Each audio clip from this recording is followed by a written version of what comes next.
ಏನ್ sound?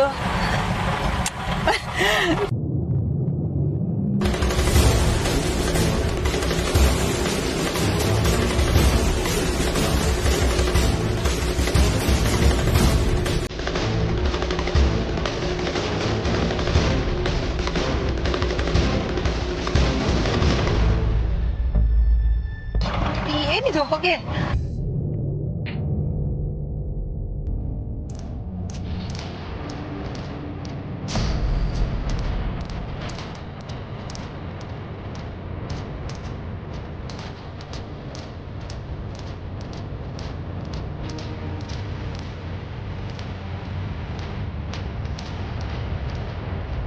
ಡೋರೆಲ್ಲ lock ಆಗೋಗಿದೆ. ಗಾಡಿ ಆಫ್ ಆಗ್ತಿಲ್ಲ.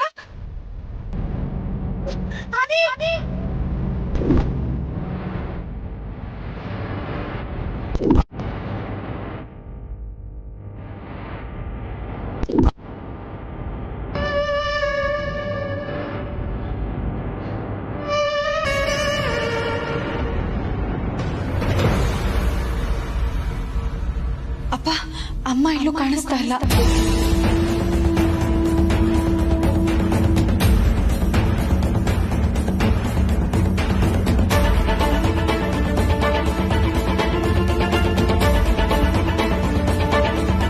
ಏನು ಎಲ್ಲೂ ಕಾಣಿಸ್ತಿಲ್ವಾ?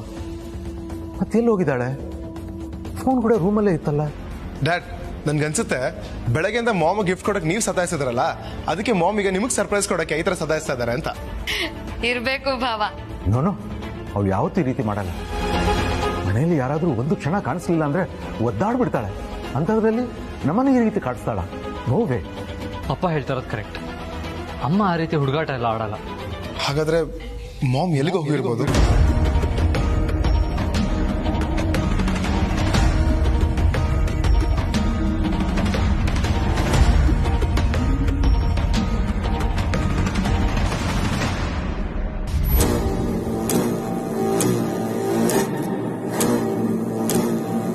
ಅಪ್ಪ, ಎಲ್ರು ಅಮ್ಮನ ಒಂದೊಂದ್ ಕಡೆ ಹುಡ್ಕೋಣ.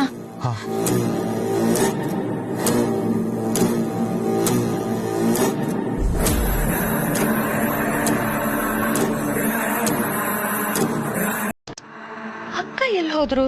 ಅದು ಇಷ್ಟೊತ್ತಲ್ಲಿ.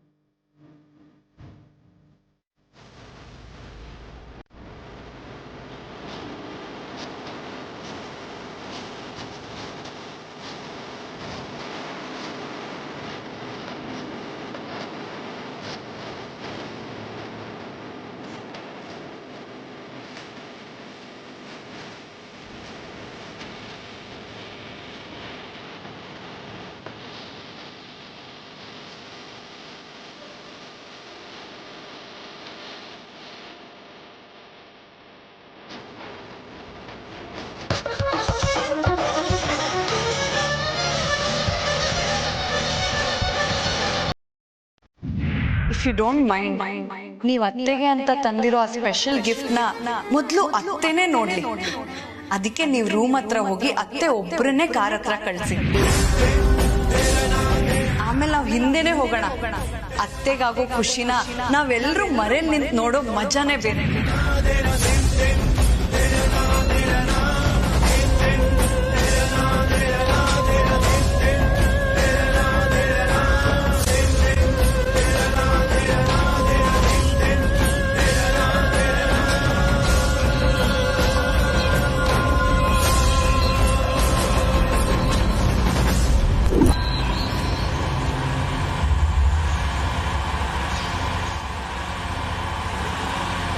ಅಮ್ಮ ಇಲ್ಲೂ ಇಲ್ವಲ್ಲ?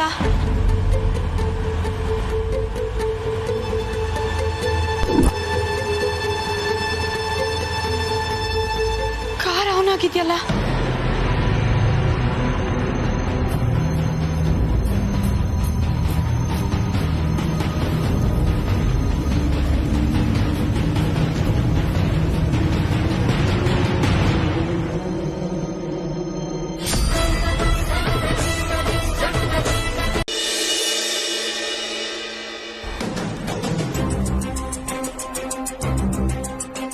ಇಷ್ಟೊತ್ತಾದ್ರೂ ಅನುಷ್ಕಾ ಯಾಕೆ ಇನ್ನೂ ಇಲ್ಲೇ ಇದ್ದಾಳೆ?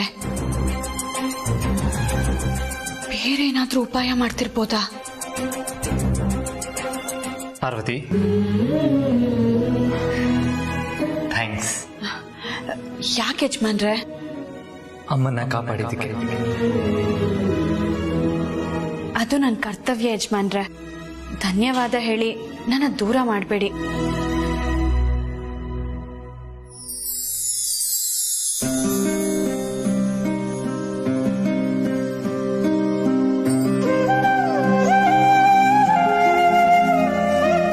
ಪಾರ್ವತಿ, ಮನ್ಸಿಗೆ ಹತ್ರ ಆದವ್ರನ್ನ ಯಾರಾದ್ರೂ ದೂರ ಮಾಡ್ತಾರಾ? ಯಾಕೆ ಹೀಗೆಲ್ಲ ಮಾತಾಡ್ತಾ ಇದೆಯಾ? ನೀನ್ ಯಾವತ್ತಿದ್ರೂ ನನಗೆ, ನಮ್ಮ ಮನೆಯವ್ರಿಗೆ ತುಂಬಾ ಬೇಕಾದವಳು. ನೀನು ಯಾವಾಗ್ಲೂ ಎಲ್ಲರಿಗಿಂತ ವಿಶೇಷ. ಇನ್ಮೇಲೆ ಯಾವ ಕಾರಣಕ್ಕೂ ನನ್ನಿಂದ ದೂರ ಆಗೋ ಮಾತಾಡಬಾರ್ದು. ಸರಿ ಯಜಮಾನ್ರೆ. ಅದ್ ಸರಿ, ಎಲ್ರೂ ಕೆಲಸ ಮುಗಿಸಿ ಮನೆಗೆ ಹೋಗಿದ್ದಾರೆ. ಇಲ್ಲಿ ನೀನೊಬ್ಳೆ ಏನ್ ಮಾಡ್ತಾ ಇದೀಯಾ? ಲೇಟ್ ಆಯ್ತು, ಏನೇ ಕೆಲಸ ಇದ್ರು ಬೆಳಗ್ಗೆ ಮಾಡ್ಕೊಂಡ್ರಾಯ್ತು. ನೀನ್ ಮನೆಗೆ ಹೊರಡು. ಯಜಮಾನ್ರೆ, ನಮ್ಮನೆ ಇಲ್ಲೇ 2 ನಿಮಿಷ. ಆದ್ರೆ ಅನುಷ್ಕಾ ಮೇಡಮ್ ಮನೆ ಎಷ್ಟು ದೂರ ಇದೆ ಪಾಪ. ಅದರಲ್ಲೂ ಇಷ್ಟೊತ್ತಲ್ಲಿ ಅವರೊಬ್ಬರೇ ಹೋಗ್ಬೇಕು. ಮೊದಲು ಅವ್ರನ್ನ ಹೋಗೋದಿಕ್ಕೆ ಹೇಳಿ. ನೋಡ್ತೀಯಾ, ಈ ತರ ಎಲ್ರ ಬಗ್ಗೆ ಯೋಚನೆ ಮಾಡಕ್ ಸಾಧ್ಯ ಆಗೋದು ನಿನ್ನಿಂದ ಮಾತ್ರ. ಸರಿ, ನಾನು ಅನುಷ್ಕಾಗೆ ಮನೆಗೆ ಹೋಗಕ್ಕೆ ಹೇಳ್ತೀನಿ.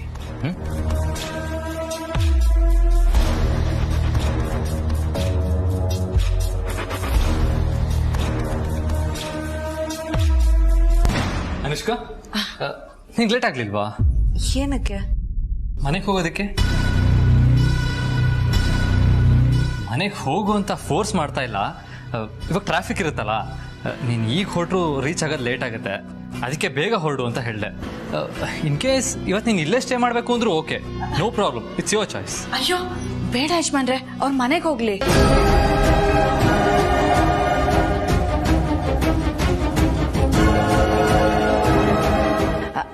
ಅಂದ್ರೆ ಅನುಷ್ಕಾ ಮೇಡಮ್ ಅವರಮ್ಮ ಬಿದ್ದು ಕಾಲಿಗೆ ಏಟ್ ಮಾಡ್ಕೊಂಡಿದಾರಲ್ವಾ, ಹಾಗಾಗಿ ಇವರಲ್ಲಿದ್ರೆ ಅವ್ರಿಗೆ ತುಂಬಾ ಸಹಾಯ ಆಗುತ್ತೆ ಅಂತ.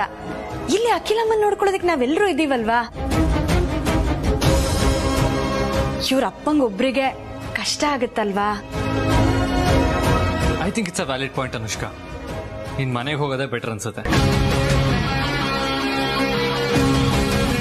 It's okay Aadi. Good night. Good night. Parvathi, ನೀನು ಹೊರಡು. ಸರಿ ಯಜಮಾನ್ರೆ.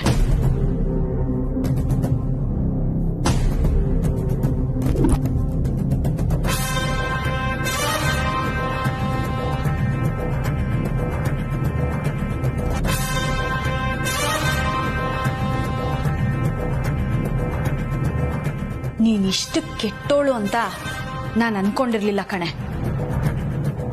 ದೇವ್ರಂತ ಅಮ್ಮಂಗೆ ಈ ರೀತಿ ಮಾಡೋದಕ್ಕೆ ನಿನಗೆ ಹೇಗೆ ಮನ್ಸು ಬಂತು? ಅದು ಅಲ್ದೆ ಇಡೀ ದಿನ ನನ್ನ ಗಾಬರಿ ಬೀಳೋ ಹಾಗೆ ಮಾಡ್ದೆ. ಅಪ್ಪಂಗೇನೋ ಮಾಡ್ತೀನಿ ಅಂತ ಹೇಳಿ ಕಡೆಗೆ ಅಮ್ಮಂಗೆ ಈ ರೀತಿ ತೊಂದರೆ ಮಾಡಿದ್ಯಲ್ಲೋ, ನಾಚಿಕೆ ಆಗ್ಬೇಕು ನಿನಗೆ. ಹೇಳ್ದಾಗ ಮಾಡೋರು ಹೀರೋ ಹೀರೋಯಿನ್, ಹೇಳಿದ್ದನ್ನ ಮಾಡ್ದೆ ಇನ್ನೊಂದ್ ಮಾಡೋರು ವಿಲ್ಲನ್. ನಾನ್ ಹೀರೋಯಿನ್ ಅಲ್ವೇ, ವಿಲ್ಲನ್. ನನ್ನ ಆಟನ ನಾನ್ ಇಷ್ಟ ಬಂದಾಗ ಆಡ್ತೀನಿ. ನೀನ್ ಯಾವಳೆ ಕೇಳಕ್ಕೆ? ನನ್ನನ್ನ ಎದುರಾಕೊಂಡ್ರೆ ಈ ಮನೆಯ ಮುಖ್ಯವಾದ ತಲೆ ಯಾವ ರೀತಿ ಉಳ್ಳಿಬಹುದು ಅನ್ನೋದು ಗೊತ್ತಾಯ್ತಾನೆ. ಆದ್ರೆ ಇವತ್ತು ನಿಮ್ಮಮ್ಮವ್ರನ್ನ ಕಾಪಾಡ್ಕೊಂಡ ಹಾಗೆ ಯಾವಾಗ್ಲೂ ಕಾಪಾಡ್ಕೋಬಹುದು ಅಂತ ನಿನ್ ತಲೆ ಒಳಗಿದ್ರೆ ಅದು ನಿನ್ ಭ್ರಮೆ.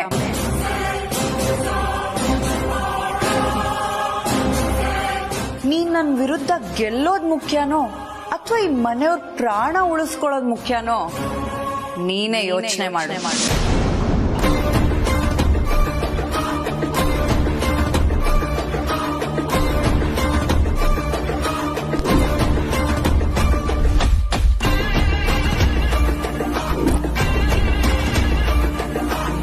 ಮಕ್ಕಳಿದ್ದಾಗಿ ನನಗೇನಾದ್ರೂ ಆದ್ರೆ ಮಕ್ಕಳ ಜೊತೆ ನೀವಿದ್ದು ಧೈರ್ಯ ತುಂಬಬೇಕು.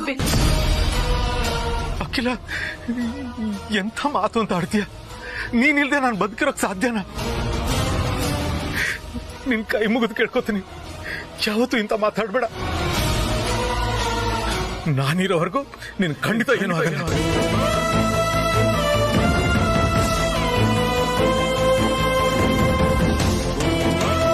ಅಖಿಲ, ಜೀವನದ ಪಯಣದಲ್ಲಿ ದಂಪತಿಗಳು ಕೈ ಹಿಡಿದು ಕೊನೆವರೆಗೂ ಸಾಕ್ಬೇಕಾಗಿದೆ. ಅಂತದ್ರಲ್ಲಿ ನೀನಿಲ್ಲದ ಜೀವನ ನನ್ನ ಕಲ್ಪನೆ ಕೂಡ ಮಾಡ್ಕೊಳಕ್ಕಾಗಲ್ಲ. ನೀನೇ ನನ್ನ ಉಸಿರು, ನನ್ನ ಹೃದಯದ ಪ್ರತಿಯೊಂದು ಮಿಡಿತದಲ್ಲೂ ನೀನಿದೆ ಅಖಿಲ. 7 ಜನ್ಮಕ್ಕೂ ನೀನೇ ನನ್ನ ಸಂಗಾತಿಯಾಗಿ ಬರ್ಬೇಕು ಅಂತ ದಿನ ಆ ದೇವರಲ್ಲಿ ಪ್ರಾರ್ಥನೆ ಮಾಡ್ಕೋತೀನಿ. ಒಂದ್ ವೇಳೆ ನನಗೇನೇ ಆದ್ರೂ ಪರವಾಗಿಲ್ಲ, ನಿನ್ನನ್ನು ಮಾತ್ರ ನನ್ ಕಟ್ಕೊಳ್ಳೋದು ಹಾಕಿಲ್ಲ. ನಿಮಗೆ ಹೇಗೆ ನನ್ನನ್ನು ಬಿಟ್ಟಿರಕ್ಕಾಗಲ್ವೋ, ನನಗೂ ಹಾಗೆ ನಿಮ್ಮನ್ನು ಬಿಟ್ಟಿರಕ್ಕಾಗಲ್ಲ ರಘು. ಮತ್ತೆ ಯಾಕಂತ ಮಾತಾಡ್ದೆ? ನಿನ್ ಮಾತಿಂದ ನನ್ಗೆ ಎಷ್ಟು ನೋವಾಗುತ್ತೆ ಅಂತ ಗೊತ್ತು ತಾನೆ? ಗೊತ್ತು ರಘು, ಆದ್ರೆ ಅವಳ ಮೇಲಿನ ಭಯದಿಂದ ಹಾಗೆಲ್ಲ ಹೇಳ್ಬಿಟ್ಟೆ ಅಷ್ಟೇ. ಬೇಜಾರು ಮಾಡ್ಕೋಬೇಡಿ, ಏನೇ ಬಂದ್ರು ಇಬ್ರು ಧೈರ್ಯದಿಂದ ಎದುರಿಸೋಣ. ರಘು, ನೀವು ನನ್ನ ಜೊತೆ ಇರೋವರೆಗೂ ನನ್ಗೇನೂ ಆಗಲ್ಲ ಅಲ್ವಾ? ಇಲ್ಲ ಅಖಿಲ, ಖಂಡಿತವಾಗ್ಲೂ ಏನೂ ಆಗಲ್ಲ.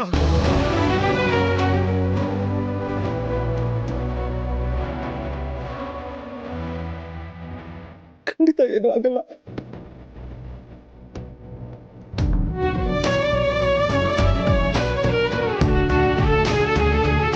ನಾನಿದೆ, ಧೈರ್ಯವಾಗಿರು.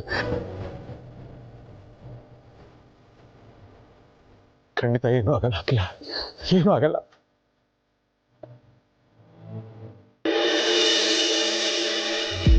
ಅಲ್ಲ ಪಾರ್ವತಿ, ಅರಸನ ಕೋಟೆಗೆ ಎದುರಾಗಿರೋ ಆ ಶತ್ರು ಅನುಷ್ಕಾನೇ ಸಹಿಸ್ಕೊಳಕ್ಕಾಗ್ತಿಲ್ಲ ಅಂದಮೇಲೆ ಈ ಹೊಸ ಶತ್ರು ಯಾರೇ ಹುಟ್ಕೊಂಡ್ಲು? ಒಂದ್ ವೇಳೆ ಆ ಚಾಕು ಕಳ್ಸಿರೋದು ಅನುಷ್ಕಾನೇ ಯಾಕಾಗಿರ್ಬಾರ್ದು?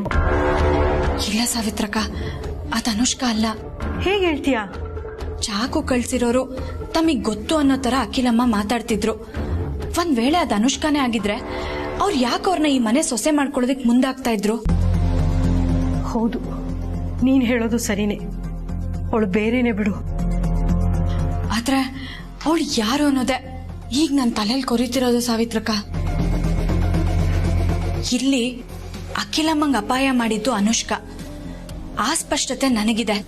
ಆದ್ರೆ ಅದನ್ ಮಾಡಿದ್ದು ಆ ಚಾಕು ಕಳಿಸ್ದೋಳು ಅನ್ನೋ ಸ್ಪಷ್ಟತೆ ಅಖಿಲಮ್ಮಂಗಿದೆ. ನಾನ್ ನೋಡಿದ್ದು ಸತ್ಯ, ಹಾಗೆ ಅಖಿಲಮ್ಮ ಹೇಳ್ತಿರೋದು ಸತ್ಯ ಅನ್ನೋದಾದ್ರೆ ಚಾಕು ಕಳಿಸ್ದೋಳ್ಗೂ ಅನುಷ್ಕಾಗೂ ಏನಾದ್ರೂ ಸಂಬಂಧ ಇರ್ಬೋದಾ?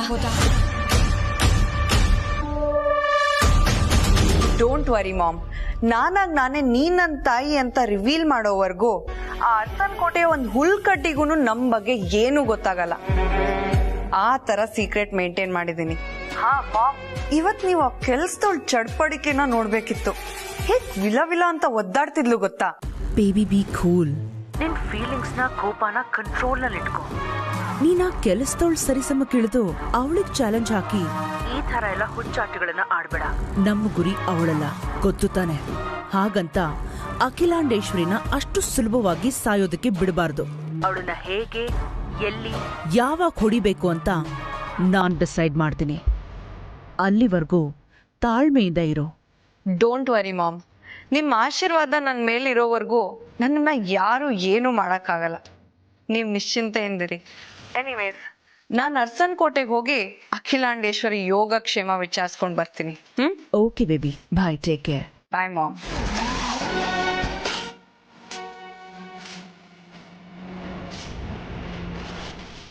ಏನ್ ಹೇಳ್ತಿದ್ಯಾ ಪಾರ್ವತಿ? ಹೌದು ಸಾವಿತ್ರಕ್ಕ, ಅನುಷ್ಕಾ ಹಿಂದೆ ಯಾವುದೋ ಕಾಣದ ಕೈ ಇದೆ ಅಂತ ನನಗನ್ನಿಸ್ತಾ ಇದೆ.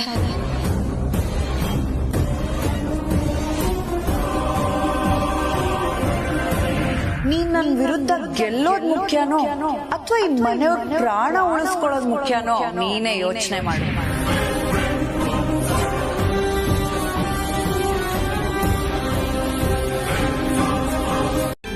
ಹೀಗೆ ಹೇಳ್ತೀನಿ ಅಂತ ತಪ್ಪು ತಿಳ್ಕೊಬೇಡಿ. ನನ್ನ ಮನಸ್ಸಲ್ಲಿ ಯಾಕೋ ಅನುಮಾನ ಮೂಡ್ತಿದೆ. ಯಾವ ವಿಷಯದ ಬಗ್ಗೆ? ನಮ್ಮ ಹನುಮಂತುಗೆ ಈ ತರ ಆಗಿದ್ರ ಬಗ್ಗೆ. ಏನು? ನನಗಾದ ಘಟನೆನ ನೆನಪಿಸ್ಕೊಂಡ್ರೆ ನಮ್ಮ ಹನುಮಂತು ಮೇಲೂ ಅವಳೇನಾದ್ರೂ. ನೋನೋ, ಅವಳ ದ್ವೇಷ ಇರೋದು ನಮ್ಮ ಮೇಲೆ, ಸಂಬಂಧನೇ ಇಲ್ದಿರೋ ಹನುಮಂತು ಮೇಲೆ ಅವಳು ಯಾಕೆ ಸೇಟ್ ತೀಸ್ಕೊತಾಳೆ? ಹಾಗಂತೀರಾ? ಅಲ್ಲ, ತುಳಸಿ ಎಲೆ ತಿಂದು ಪ್ರಜ್ಞೆ ತಪ್ಪದ ಅನ್ನೋದನ್ನ ನಂಬಬಹುದಾ? ಯಾರಾದ್ರೂ ಗೊತ್ತಿಲ್ಲದೆ ಗಿಡಕ್ಕೆ ಸ್ಪ್ರೇ ಮಾಡಿರ್ಬೋದಲ್ವಾ? ಹಾಗೂ ಇರಬಹುದು.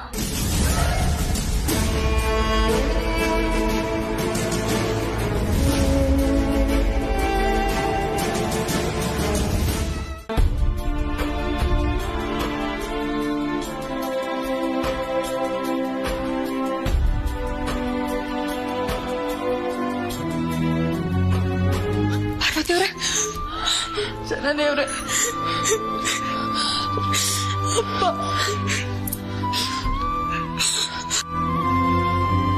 ಪಾರ್ವತಿ, ನನ್ಗೆ ಒಂದು ಅರ್ಥ ಆಗ್ತಾ ಇಲ್ಲ. ತುಳಸಿ ಗಿಡಕ್ಕೆ ಯಾರು ಸ್ಪ್ರೇ ಮಾಡ್ತಾರೆ?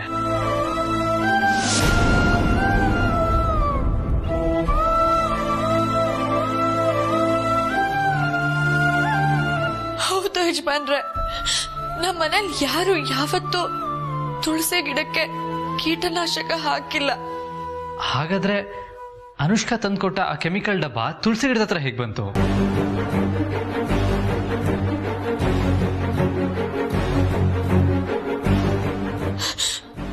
ಅದೇ ನನಗೂ ಗೊತ್ತಾಗ್ತಾ ಇಲ್ಲ ಯಜಮಾನ್ರೆ. ಹೇಗ್ ಬಂತೋ ಒಟ್ನಲ್ಲಿ ಈ ಕೆಮಿಕಲ್ಲು ನಿಮ್ ತಂದೆ ದೇಹದಲ್ಲಿ ಸೇರಿರೋ ಕೆಮಿಕಲ್ಲು ಎರಡು ಒಂದೇ ಅಂತ ಅಪ್ರೂವ್ ಆಗಿದೆ.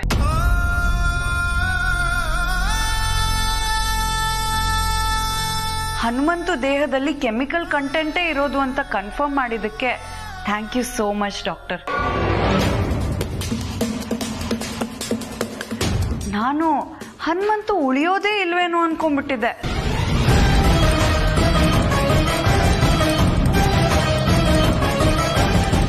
ಬಟ್ ಥ್ಯಾಂಕ್ ಗಾಡ್, ದೇವ್ರ ದಯೆಯಿಂದ ಏನೂ ಆಗ್ಲಿಲ್ಲ.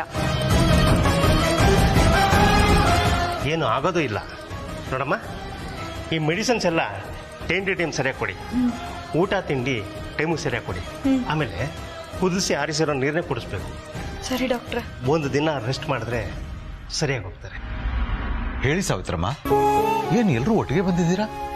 ಹ್ಞೂ ಯಜಮಾನ್ರೆ, ಹನುಮಂತಣ್ಣಂಗೆ ಹಿಂಗೆ ಆಯ್ತಲ್ಲ ಅಂತ ಬೇಜಾರಾಗ್ತಾ ಇದೆ. ಎಲ್ರೂ ಹೋಗಿ ನೋಡ್ಕೊಂಬರೋಣ ಅಂತ ನಿಮ್ಮನ್ನು ಕೇಳೋಣ ಅಂತ ಬಂದ್ವಿ. ನಮ್ಮ ಹನುಮಂತಣ್ಣ ಒಬ್ಬರಿಗೆ ಅಣ್ಣನ ಸ್ಥಾನ ಕೊಟ್ಟಿದ್ದಾರೆ, ಇನ್ನೊಬ್ಬರಿಗೆ ತಂದೆ ಪ್ರೀತಿ ಕೊಟ್ಟಿದ್ದಾರೆ. ಅವ್ರು ತೋರಿಸೋ ಪ್ರೀತಿ ಯಾವತ್ತೂ ಮರೆಯೋದಕ್ಕಾಗಲ್ಲ. ಇಂಥ ಪುಣ್ಯಾತ್ಮಂಗೆ ಈ ಥರ ಆಯ್ತಲ್ಲ ಅಂತ ಮನಸ್ಸಿಗೆ ತುಂಬ ನೋವಾಗ್ತಾ ಇದೆ ಯಜಮಾನ್ರೆ.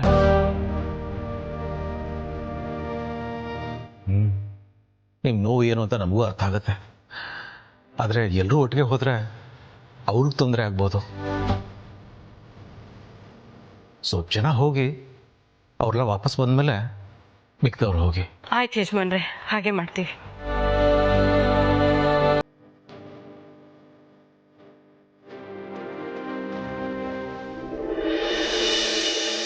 ಡಾಕ್ಟ್ರೆ ತಗೊಳ್ಳಿ. ನಮ್ಮಪ್ಪನ ಜೀವ ಉಳಿಸಿರೋ ದೇವ್ರು ನೀವು. ನಿಮಗ್ ನಾನು ಎಷ್ಟು ದುಡ್ಡು ಕೊಟ್ರು ಅದ್ ಕಮ್ಮಿನೇ. ನಿಮ್ಮನ್ ಬರಿಗೈಯಲ್ಲಿ ಕಳ್ಸೋದಕ್ಕೆ ನನ್ ಮನ್ಸು ಒಪ್ತಾ ಇಲ್ಲ. ದಯವಿಟ್ಟು ಬೇಡ ಅನ್ಬೇಡಿ, ತಗೊಳ್ಳಿ. ಪಾರ್ವತಿ, ಅವರು ನಮ್ಮ ಫ್ಯಾಮಿಲಿ ಡಾಕ್ಟರ್. ಅವರಿಗೆ ನಮ್ಮ ಕಂಪನಿ ಕಡೆಯಿಂದ ಪೇ ಆಗಿರುತ್ತೆ. Not to worry. ಆದ್ರೂ ಯಜಮಾನ್ರೆ, ಇವ್ರು ಚಿಕಿತ್ಸೆ ಕೊಟ್ಟಿರೋದು ನಮ್ಮಪ್ಪಂಗೆ. ಕಂಪ್ನಿ ಕಡೆಯಿಂದ ದುಡ್ಡು ಕೊಟ್ರೆ ಅದು ತಪ್ಪಾಗ್ಬೋದು. ಅದಕ್ಕೆ ನಾನೇ ಕೊಡ್ತೀನಿ.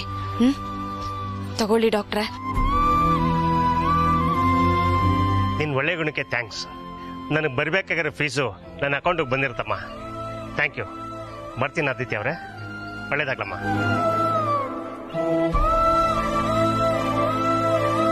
ಅಲ್ಲ ಪಾರ್ವತಿ, ನಿಮ್ಮಪ್ಪ ಹೇಗಿದ್ರು ಆದಿತ್ಯನ್ ಕಂಪನಿಲಿ ಕೆಲ್ಸಗಾರ ಅಲ್ವಾ? ಆದಿತ್ಯ ಕೊಡೋದ್ರಲ್ಲಿ ಏನ್ ತಪ್ಪಿದೆ? ನೋನು, ನಾನು ಫೀಸ್ ಕೊಟ್ಟಿದ್ದು ಸಾರ್ಥಿ ನಮ್ಮ ಕಂಪನಿ ಎಂಪ್ಲಾಯ್ ಅಂತ ಅಲ್ಲ. ಸಾರ್ಥಿ ಸಂಬಂಧದಲ್ಲಿ ಪಾರ್ವತಿ ಹೇಗೋ ನನಗೂ ಹಾಗೆ.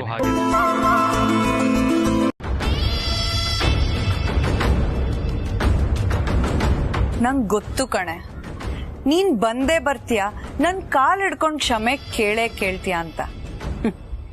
ಇದುವರೆಗೂ ನನ್ನನ್ನ ಎದುರಾಕೊಂಡು ಈ ಭೂಮಿ ಮೇಲೆ ಉಳ್ದವ್ರು ಯಾರು ಇಲ್ವೇ? ಅಂತದ್ರಲ್ಲಿ ನೀನ್ ಯಾವ ಲೆಕ್ಕನೆ?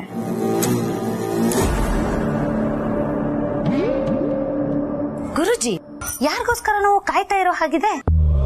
ಹಾಗೇನಿಲ್ಲ ಗುರೂಜಿ, ಇತ್ತೀಚೆಗೆ ನಿಮಗ್ ನಾನು ಬೇಡವಾದಳಾಗೋಗ್ಬಿಟ್ಟಿದೀನಿ.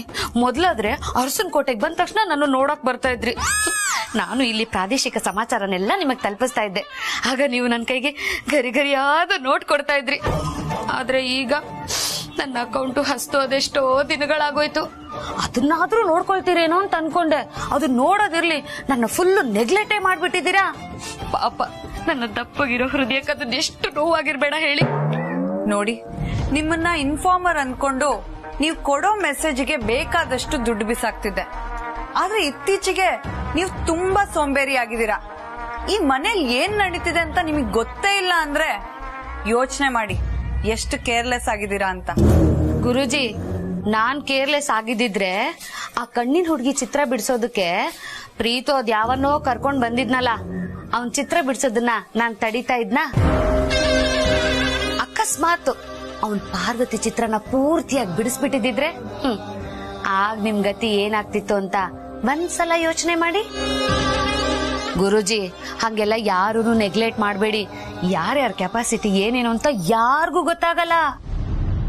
ನೀವ್ ಹೇಳಿದ್ದನ್ನ ಮೆಚ್ತೀನಿ, ಆದ್ರೆ ಅದು ಒಂದ್ ಘಟನೆ ಆದ್ಮೇಲಿಂದ ಬೇರೆ ಯಾವ ಒಳ್ಳೆ ಸುದ್ದಿನೂ ನಿಮ್ಮಿಂದ ಬಂದಿಲ್ವಲ್ಲ. ಆದ್ರೆ ಆ ತರ ಸ್ಫೋಟಕ ಸುದ್ದಿ ಮನೇಲಿ ಏನು ನಡೀಲೇ ಇಲ್ವಲ್ಲ ಗುರುಜಿ. ಗುರುಜಿ, ನನ್ ಖಾಲಿ ಆಗಿರೋ ಅಕೌಂಟ್ ಮೇಲೆ ನಿಮ್ ಆಶೀರ್ವಾದ ಸದಾ ಇರ್ಲಿ ಗುರುಜಿ. ಈ ಬಡಪಾಯಿನ ಕೈ ಬಿಡ್ಬೇಡಿ ಗುರುಜಿ. ಆಯ್ತು, ಸದ್ಯಕ್ಕಿಲ್ಲಿಂದ ಹೊರಡಿ. ಬೇಕಾದಾಗ ನಿಮಗ್ ನಾನ್ ಹೇಳ್ತೀನಿ. ಆಯ್ತು ಗುರುಜಿ. ಗುರುಜಿ, ನಿನ್ನೆ ನನ್ ಮೊಬೈಲ್ಗೊಂದ್ ಮೆಸೇಜ್ ಬಂತು. ಏನಂತ? ಇಂಗ್ಲಿಷ್ ಅಲ್ಲಿ ಇತ್ತು ಗುರುಜಿ, ನನ್ಗೆ ಅರ್ಥ ಆಗ್ಲಿಲ್ಲ. ಅದಕ್ಕೆ ನನ್ ಮಗಳ ಸೌಜನ್ಯನ ಓದು ಅಂತ ಹೇಳ್ದೆ. ನನ್ನ ಅಕೌಂಟ್ ಅಲ್ಲಿ ದುಡ್ಡೇ ಇಲ್ಲ ಅಂತ ಬಂದಿದೆ ಗುರುಜಿ. ಅರ್ಥ ಆಯ್ತು, ಹಾಕ್ತೀನಿ. ಥ್ಯಾಂಕ್ ಯು ಸೋ ಮಚ್ ಗುರುಜಿ.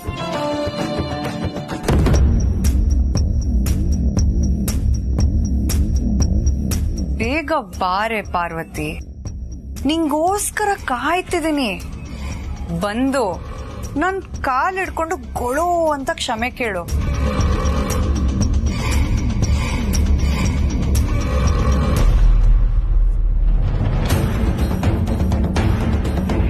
ಯೋಚನೆ ಮಾಡು. ಈಗ ನೀನ್ ನನ್ ಕಾಲಿಗೆ ಬಿದ್ದು ತಪ್ಪಾಯ್ತು, ಇನ್ ಮುಂದೆ ನಿಮ್ ಸವಾಸ ಬರಲ್ಲ ಮೇಡಮ್ ಅಂತ ಗೋಗರಿಯೋ ಗಳಿಗೆಗೋಸ್ಕರ ನಾನ್ ಕಾಯ್ತಾ ಇರ್ತೀನಿ. ಬೇಗ ಬಾ ಪಾರ್ವತಿ.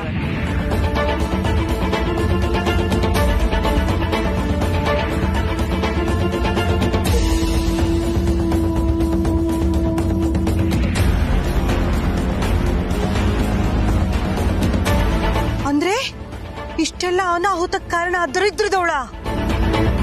ನಿಜವಾಗ್ಲೂ ಅವಳ ವಿಷ ಕನ್ನೇನೆ. ತಾಳ್ಮೆ, ಮಮಕಾರ, ದಯಾಗುಣ, ಪ್ರೀತಿ ಇರೋಳ್ನೆ ಹೆಣ್ಣು ಅಂತಾರೆ. ಅದಕ್ಕೆ ಅವಳ ಭೂಮಿ ತಾಯಿಗೆ ಹೋಲಿಸೋದು. ಇದ್ರಲ್ಲಿ ಒಂದು ಗುಣನೂ ಅವಳಲ್ಲಿ ಇಲ್ವಲ್ಲೇ ಪಾರ್ವತಿ? ಹೆಣ್ಣು ಅಂದ್ರೆ ಜೀವ ಕೊಡೋಳು, ಆದ್ರೆ ಇವಳು ಜೀವ ತೆಗಿಯೋಳು. ನೀನ್ ನೋಡಿದ್ರೆ ಅಯ್ಯೋ ಅನ್ಸುತ್ತೆ ಪಾರು. ನಿನ್ನ ಈ ಮೌನ, ಹಿಂಜರಿಕೆನೆ ಅವಳಿಗೆ ಸದ್ರ ಆಗಿರೋದು. ಅವಳು ನಿನ್ನ ಹಿಡಿತದಲ್ಲಿ ಇಟ್ಕೋಬೇಕು ಅಂತಾನೆ ಅಖಿಲಮ್ಮವ್ರನ್ನ ಕಾರಲ್ಲಿ ಕೂಡ ಹಾಕ್ಬಿಟ್ಟು ಕೊಲ್ಲೋ ಪ್ರಯತ್ನ ಮಾಡಿದ್ಲು. ಆದ್ರೆ ದೇವ್ರ ದಯದಿಂದ ಸರಿಯಾದ ಸಮಯಕ್ಕೆ ನೀನ್ ಹೋಗಿ ಅಖಿಲಮ್ಮವ್ರನ್ನ ಕಾಪಾಡ್ದೆಮ್ಮ. ನೀನೇನಂದೆ? ನಾನು ಅವಳ ತಂಟೆಗೆ ಹೋಗದೆ ಇದ್ರೆ ನಾನ್ ಪ್ರೀತಿಸೋ ಯಾರಿಗೂ ಅವಳು ತೊಂದರೆ ಕೊಡಲ್ಲ ಅಂತ ಅಂದೆ ತಾನೆ. ಆದ್ರೆ ಆ ರಾಕ್ಷಸಿಯ ನಂಬಿಕೆನ ಉಳಿಸ್ಕೊಡ್ಲ. ಹೆದರೋರ್ ಮೇಲೆ ಹಾವ್ ಹೆಸರು ಅನ್ನೋ ಹಾಗೆ ನಿನಗ್ ಭಯ ಹೆಚ್ಚು ಮಾಡೋದಕ್ಕೆ ನಿಮ್ಮ ಅಪ್ಪನ ಪ್ರಾಣಕ್ಕೆ ಸಂಸ್ಕಾರ ತಂದ್ಲು. ಸಾಕು ಪಾರ್ವತಿ, ಇನ್ನೂ ಮೌನವಾಗಿದ್ರೆ ಕೊನೆಗವಳು ನಿನ್ನನ್ನೇ ಮುಗ್ಸಕ್ ಬಂದ್ರು ಬರ್ಬೋದು. ನಾಳೆ ದಿನ ಅವಳು ಮದುವೆಯಾಗಿ ಬಂದು ಸ್ವರ್ಗದಂತಿರೋ ಈ ಮನೇನ ಸ್ಮಶಾನ ಮಾಡ್ತಾಳೆ ಕಣೆ.